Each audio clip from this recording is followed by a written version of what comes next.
हाम्रो सम्पूर्ण असम भेगको हाम्रो दाजुभाइ दिदीबहिनी लिम्बू तामाङ जनजाति दाबीद्वारा यहाँ आसाममा यहाँ तिनसुकिया भेगको बहादुर चारलीमा आज अनुष्ठित लिम्बू तामाङ दाबी समिति जनजाति दाबी समितिद्वारा आज आयोजित सांस्कृतिक शोभायात्रामा आज हजार लाख हाम्रो दाजुभाइ जसले जातिलाई आफ्नो माया गरेर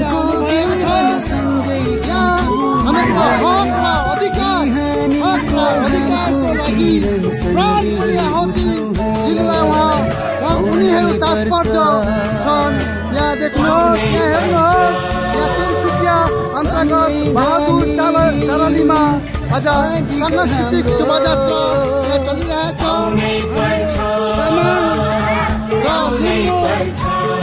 जनजाति दाबी समितिद्वारा असमका विभिन्न भेगबाट आउनुभएका हाम्रा दिदीबहिनी दाजुभाइ र मित्रगणले आज यहाँ सांस्कृतिक शोभायात्रा आयोजन गरेर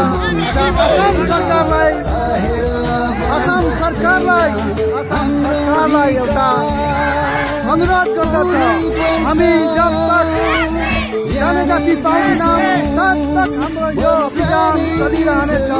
यहाँ हेर्नुहोस्, लाख जनताहरू